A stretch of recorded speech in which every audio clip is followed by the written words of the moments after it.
You may process things slower or faster. So if you say, well, I don't feel comfortable talking about this right now, that's okay. So with many of my couples, they grow up under the auspices believing that all of our issues have to be solved tonight before we go to bed. Mm-hmm. So we're going to stay up till 2 o'clock, 3 o'clock, 4 o'clock, 5 o'clock until we solve all of our issues. And 9 times out of 10, our issues can't be solved. Mm-hmm. So then we get up, we stay up till 5 o'clock talking about the same thing we've been talking about for the past 5 hours, probably 5 years. Now we got to go to work sleepy. Right. You go to work sleepy, and your coworkers are saying, "Well, why are your eyes red? Why do you look so tired?" "Oh, we were talking about the same old, and your issues still aren't solved. But if we give each other the space and the latitude to pass and say, "No, I don't feel comfortable right now. Can we revisit this issue maybe on the weekend or maybe at another time or when the kids aren't around?" Now I have a chance to retreat and think about how I'm going to address you. Or if we're talking and I find my emotions being escalated or getting escalated, and I know that I'm going to scream at you, and earlier we were talking about respecting one another, then it may be beneficial if I give myself a timeout and exercise the right to pass. But again, oftentimes people don't allow each other that same time and that same space to pass because we expect all of our issues to be solved right now. I love that one, the right to pass. And I can see how that would be so effective because you're on different levels and you should feel comfortable to be able to say, I can't discuss that right now. I'm not comfortable discussing it. That's true. That's true. The 6th guideline is to be honest. Now, people, because we are different in a lot of different ways, people grow up with all different kinds of conceptions about honesty, secrecy, and disclosure.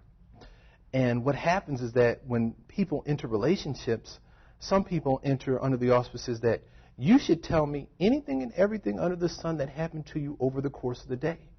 So you got up this morning, you got the kids ready to go to school, you got caught in traffic at work, your boss fussed at you at work, you got caught in traffic on the way home, you got splashed walking to your car. So some people are wanting an itemized report about what happens to you over the course of the day. So then I may have grown up in a family where we don't talk about stuff. And sensitive subjects and taboo subjects, we just don't talk about that, not in this household. So when we bring those two different perspectives about honesty to the relationship, oftentimes they clash with one another. Because you're expecting one thing, I'm expecting another. You couldn't love me if you keep hounding me about what I did over the course of the day.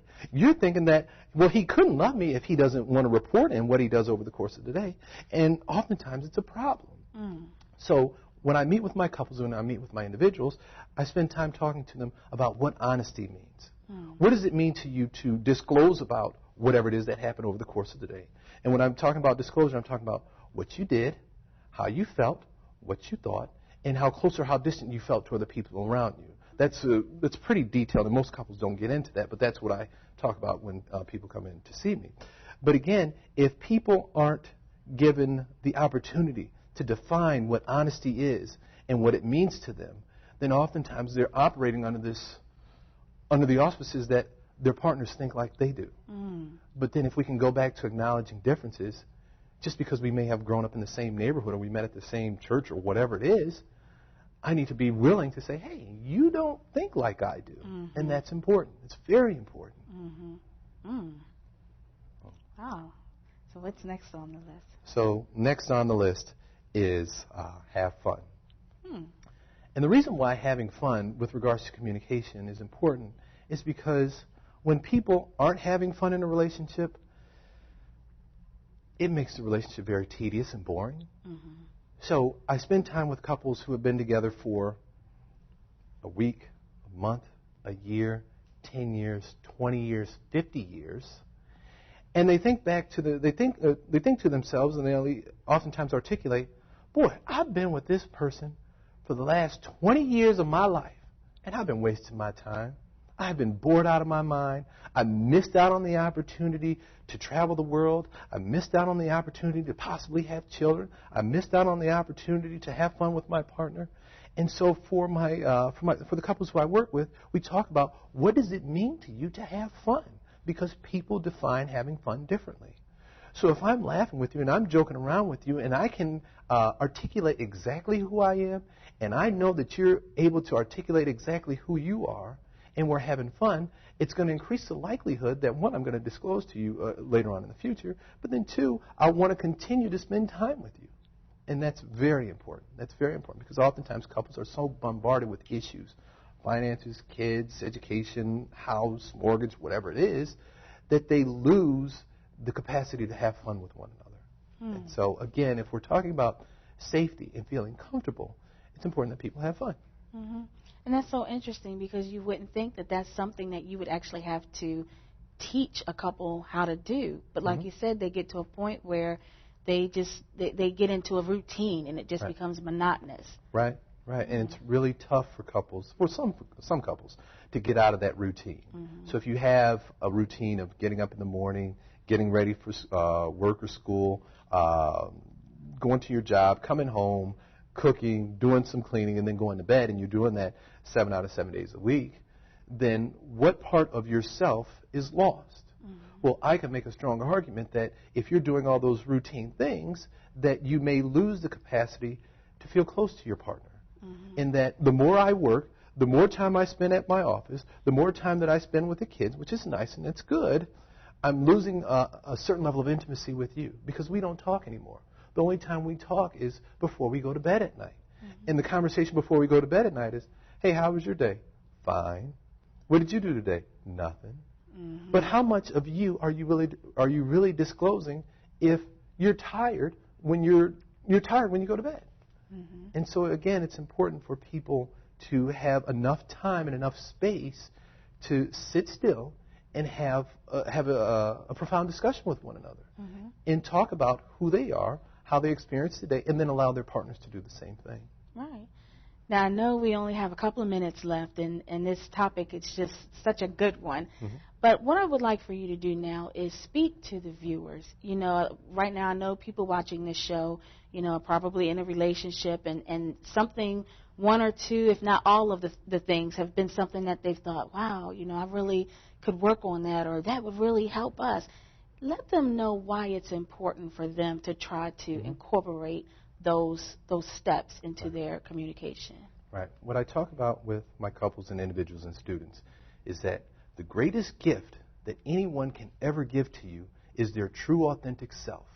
That's who you are physically, emotionally, spiritually, sexually, or intimately. Anything beyond a person's true, authentic self, it's dishonoring you as a person, and it's dishonoring me as a person.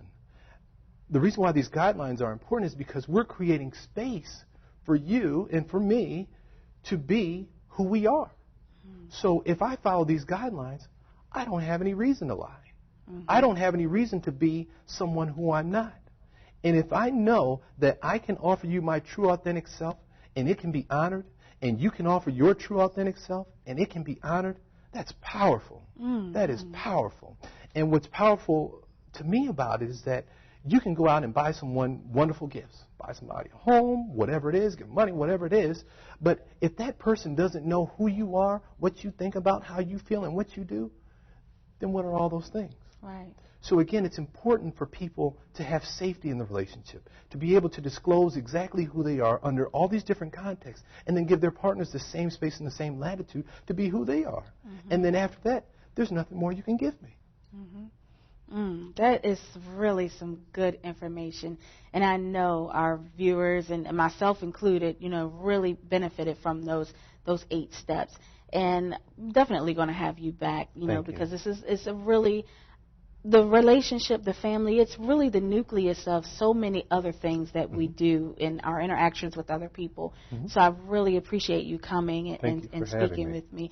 And I know you have a book out too, so next time we're going to have to get into that. Right. Why don't you real quick just let them know what the name of your book is and also a website where they can find you. The name of my book is Would You Marry You? It's not out on shelves yet. I'm in the process of completing it. And the website? It's www.drjameswadley.com. Great. Again, thank you so much, and I look forward to having you back on the show soon. Thank you. Thank you. And you've been watching Big Sis and Company, focused on the issues, and we've had the pleasure of having Dr. James Wadley here talking about communication in the relationship. We're going to definitely have him back, and on my website, which is www.bigsisandcompany.net, you'll find more information on Dr. Wadley as well as his website and links and other information that we've talked about here on the show. So once again, thank you for joining us.